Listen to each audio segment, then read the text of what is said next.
ماضی میں بھی یہ شکایت سنی ہے کہ جو وہ ڈیوائس والے لوگ ہیں وہ پیسے چارج کرتے ہیں. جہاں نشاندہی آپ لوگ کرتے ہیں ہمیں پتہ چلتا ہے فوری طور پر بے نظیر انکم سپورٹ کی انتظامیہ کارروائی کرتی ہے. تو آپ مجھے اسپیسیفائی کر دیں جہاں یہ چیز انشاءاللہ کارروائی کی جائے گی. آپ کو پتہ ہوگا پچھلی بار کسی نے کہا تھا وہ گرفتار کیا گیا تھا. تو انشاءاللہ پوائنٹ از ویل ٹیکن. اگر کوئی شخص زیادتی کرنے کی کوشش کر رہا ہے اس کا حکومت سے کوئی لینا دینا نہیں ہے, اس کا ذاتی فعل ہے اور میں سمجھتا ہوں اس کے خلاف کارروائی کی جائے گی.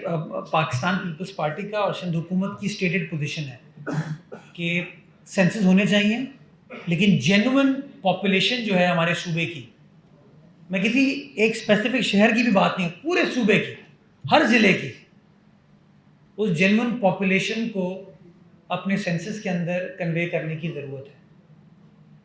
اس پر ماضی میں مشترکہ مفادات کونسل پہ وزیر اعلیٰ سندھ نے جو پوزیشن لی ہے, پاکستان پیپلز پارٹی نے جو پوزیشن لی ہے پارلیمان کے اندر, وہ سب کے سامنے. اور جب اب سینسس کا پروسیس سٹارٹ ہو تو اس وقت بھی وزیر اعلیٰ سندھ نے کانسٹنٹلی وزیر اعظم سے بھی اور وفاقی وزیر احسن اقبال کے ساتھ بھی اپنی جو گزارشات ہیں وہ آن ریکارڈ لے کر آئے ہیں. ہم نے ڈاکیومنٹ کیے ان تمام چیزوں کو, اور ہم آج بھی یہ کہتے ہیں کہ اگر ٹرانسپیرنٹ طریقے سے جینوئن پاپولیشن ریفلیکٹ نہیں ہوگی سینسس کے اندر تو ایک بار پھر متنازع سینسس معرض وجود میں آئے گا, اور متنازع سینسس کا کوئی فائدہ نہیں ہے. تو میں سمجھتا ہوں یہ جتنا ٹرانسپیرنسی کے ساتھ یہ چیز ہونی چاہیے. اور سندھ حکومت نے بار بار یہ کہا ہے کہ جو ڈیٹا ریکارڈ ہوتا ہے, ایک کاپی آپ اس کی اسلام آباد بھیجتے ہیں پاکستان بیورو آف اسٹیٹسٹکس, ایک کاپی جو ہے اگر لوکل ڈی سی کے پاس اس کے ڈسٹرکٹ کے لیے اور چیف سیکرٹری کے پاس رہے گی تو ایونچولی کورابریٹ کرنے میں آسانی ہوگی کہ آیا کوئی نمبر کی ہیرا پھیری تو نہیں ہوئی. ہم بار بار کہتے ہیں لیکن جو فیڈرل گورنمنٹ والے ہیں وہ کہتے ہیں نہیں, قانونی اعتبار سے ہم اس انفارمیشن کو آپ کے ساتھ شیئر نہیں کر سکتے. میں سمجھتا ہوں اس تنازع کو حل کرنے کا بڑا آسان طریقہ ہے, اور وہ آسان طریقہ یہی ہے کہ آپ, تاکہ تنازع ختم ہو جائے, ایک کاپی اسلام آباد میں ہو, ایک کاپی یہاں پر صوبائی حکومت کے پاس ہو, مقامی ڈی سی کے پاس ہو, تاکہ کل کو کوئی کنٹروورسی نہ ہو. اپنا ماننا یہ ہے کہ ہر ادارے کو اپنا اپنا کام کرنا چاہیے. پارلیمان کا کام ہے قانون سازی, ایگزیکٹو کا کام ہے حکومت چلانا, عدالتوں کا کام ہے قانون کی تشریح کرنا, الیکشن کمیشن کا کام ہے غالباً 218 آرٹیکل کے تحت صاف اور شفاف قانون کے مطابق الیکشن کرانا. تو جس طرح الیکشن کمیشن عدالتی معاملات میں انوالو نہیں ہو سکتی, جس طرح الیکشن کمیشن پارلیمانی قانونی معاملات میں ملوث نہیں ہو سکتی, انوالو نہیں ہو سکتی, اسی طریقے سے حکومت ہو, عدالت ہو, پارلیمان ہو, اس کو الیکشن کمیشن کے معاملات میں نہیں انوالو ہونا چاہیے. کیونکہ کل کو جو بھی الیکشن کے نتائج آئیں گے وہ ذمہ داری ہوگی الیکشن کمیشن آف پاکستان کی. اگر وہ متنازع الیکشن ہوں گے تو آپ تنقید الیکشن کمیشن کے اوپر کریں گے, اور اگر الیکشن متنازع نہیں ہوں گے تو ہر بندہ کہے گا میں نے کام کیا ہے, کیونکہ ہمارا طریقہ کار ہی یہی ہے. تو میں سمجھتا ہوں کہ ہر ادارے کو اپنا اپنا کام کرنا چاہیے.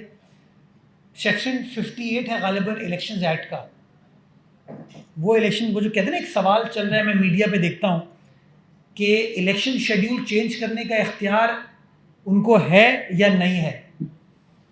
تو میں نے جو الیکشنز ایکٹ پڑھا ہے, سیکشن 57 کہتا ہے کہ الیکشن کمیشن آف پاکستان صدر مملکت سے مشاورت کے بعد الیکشن کی ڈیٹ اناؤنس کرے گا.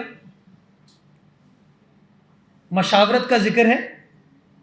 سیکشن 58 یہ کہتا ہے, اور اس کی ابتدا ہوتی ہے اس ورڈ سے, notwithstanding any other thing contained in this لا.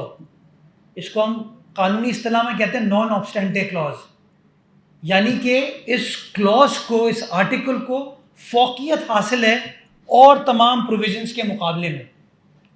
تو وہ کہتا ہے کہ تمام دوسرے کلازز کو بالائے طاق رکھے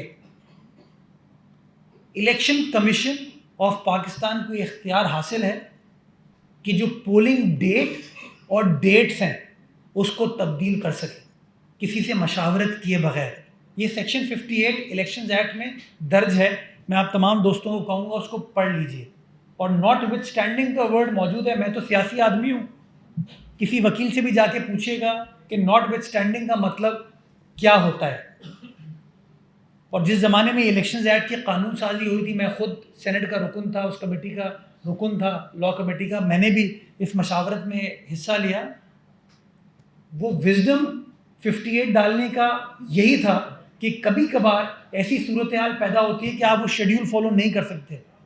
تو اس سچویشن میں ہر چیز کے لیے الیکشن کمیشن جس کا کام ہے آزاد منصفانہ انتخابات کرانا، وہ ہر چیز میں مشاورت تو نہیں کرے گی. بہت سارے فیصلے آپ کو خود کرنے ہوتے ہیں، اس لیے اس کو وہ اختیار اس کے اندر دیا گیا تھا. اور آج بھی سیکشن 58 قانون کا حصہ ہے.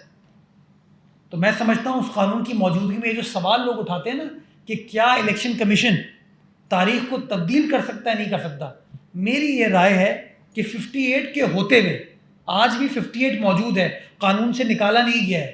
کسی عدالت نے نہیں کہا کہ یہ متصادم ہے اور قانون کے مطابق نہیں ہے. تو اس قانون کی موجودگی میں section 58 election commission of Pakistan کو اختیار دیتا ہے کہ وہ الیکشن کی ڈیٹ یا ڈیٹس کو تبدیل کر سکتا ہے.